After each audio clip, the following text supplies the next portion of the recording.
I don't think I've said this about any figures on my channel, but this figure is a 0 out of 5. Do not recommend.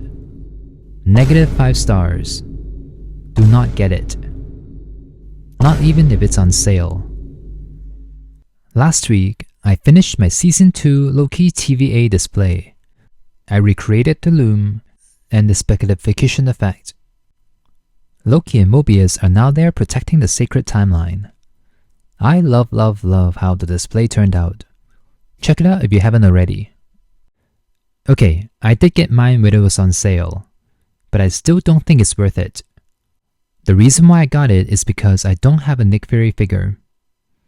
I didn't really start collecting MCU figures until around 2019. So at that point, the only Nick Fury available was the one from the first Captain Marvel movie, which I didn't like. But back to this Nick Fury. Let's deconstruct this figure. The sculpt itself is fine, but as a toy or action figure, this is terribly designed. For a while, I thought it was just me and bad luck, but I can confidently say that Hasbro needs to retire or redo these feet for the Marvel Legends figures. These feet are impossible to pose with. They, for some reason, never stay at 90 degrees. I've never had a figure that doesn't just randomly fall over because of these shoes. Shoes aside, I'm also not a big fan of the toque. I do appreciate that they made it so it's removable, so I'm gonna take mine off. But the main issue I have with this figure is his trench coat.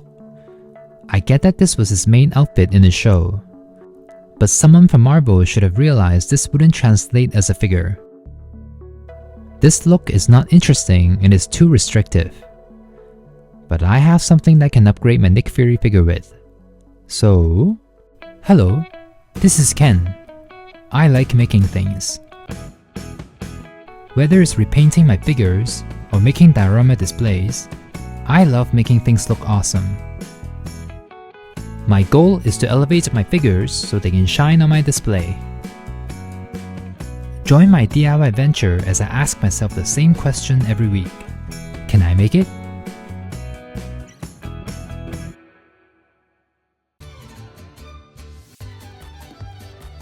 Before I begin, remember that really bad Avengers Loki figure I did a very long time ago? So this figure actually came in a pack of 5 or something. All of them were terrible figures, and one of them was Nick Fury. Not demure, not mindful, not very cutesy, but I really wanted that Loki figure. Anyway, I kept this one here because I like that coat, and it is removable, so I want to save the strap and the coat for something. I didn't know what at the time, so I just kept the figure in a bin somewhere. And now 3 or 4 years later, I can finally use the strap and jacket to elevate the Secret Invasion Nick Fury figure. This is the equivalent of me saving a bunch of cables just in case I need it in the future. Okay, that looks really weird. And I accidentally cut too hard and scratched the surface of the body. But I think the strap will cover it up. So let me put it on. And then I'll give him the coat.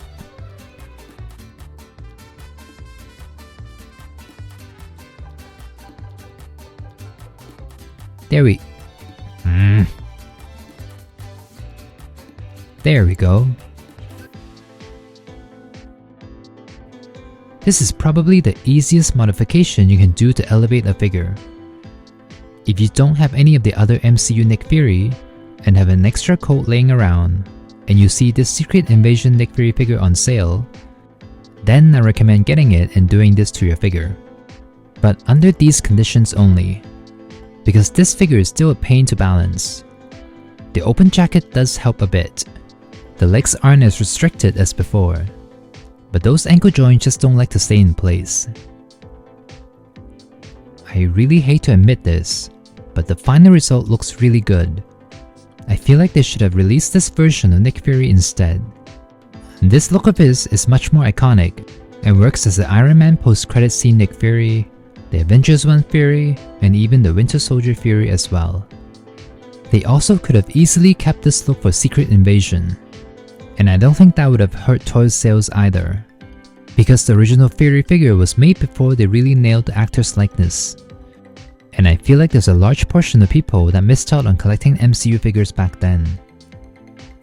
For me, this is gonna be my Avengers 1 Nick Fury. I don't have all the OG 6 Avengers. I'm still missing Hawkeye and Hulk.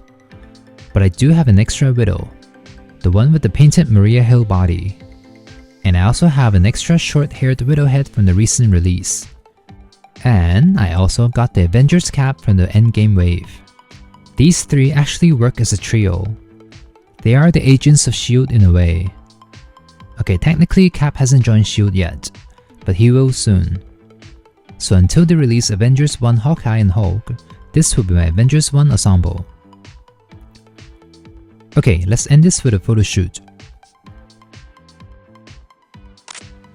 This figure really shouldn't look this badass. I really want to hate this figure, but I can't deny that he photographs really well. Especially considering that I did not paint this figure one bit. The feet are still really annoying, but look at these photos. I actually had too much fun taking them.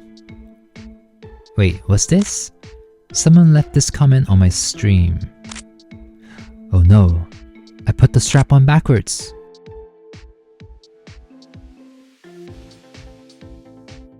Let me see.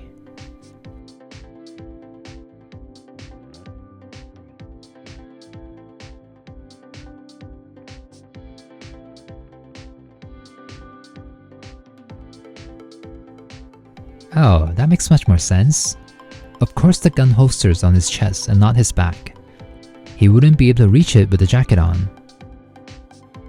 Oh my god, I already filmed everything. I don't want to go back and refilm things. But I can't end it like this. So let me make a display for Fury then. I tend to make these mini displays for figures that are deemed subpar, or figures that I feel would look better with a background. Check those videos out if you're interested.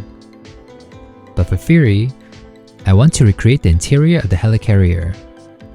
In Avengers, he's always shown standing on this circular platform with these screens. Now because I want my displays to be somewhat 3D, I'm going to use my laser engraver to do half the work for me. The circular part of the floor is going to be sunken in slightly, so that there's a bit more dimension to the display. And I'm going to make the S.H.I.E.L.D. logo glossy with UV resin.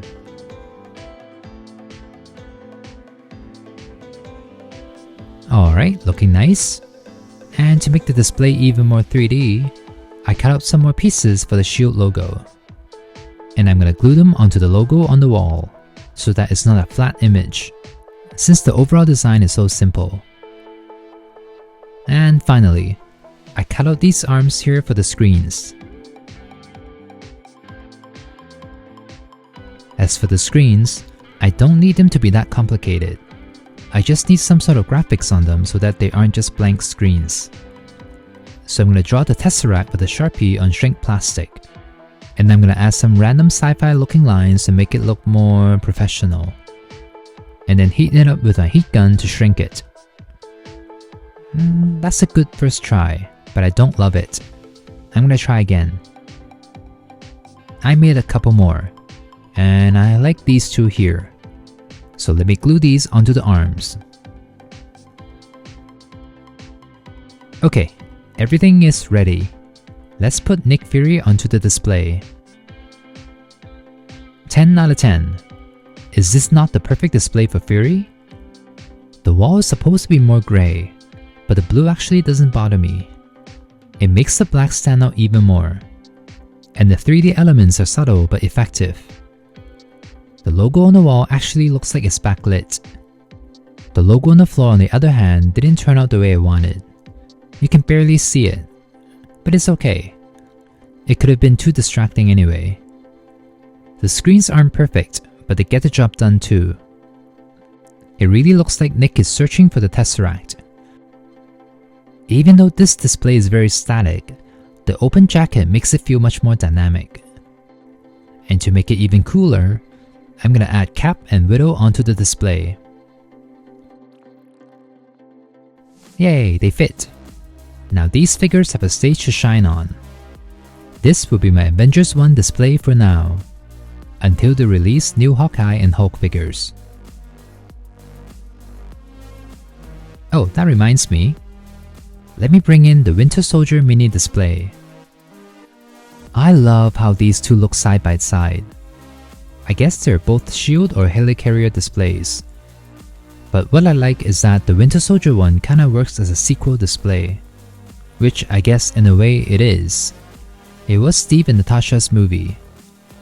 Actually, Nick Fury is also in Winter Soldier. I can put him here as well. Let me swap Bucky out. Hey, that works too. I kinda like this more. Well, it's probably because Cap 2 is my favorite MCU movie. But I'm gonna keep Nick on the Avengers 1 display, so that I can feature as many figures as possible.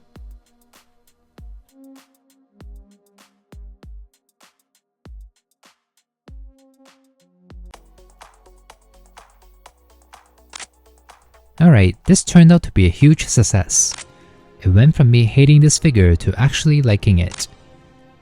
And now I also have this really cool mini display that I can use to feature even more figures. What do you think? What's your opinion on this Nick Fury figure? And do you like what I've done to him? Let me know down below. I feel like we have collectively erased secret invasions in our minds. Give this video a like and subscribe to see me elevate more figures. And until then, stay inspired and I'll see you soon. I can make it, so can you.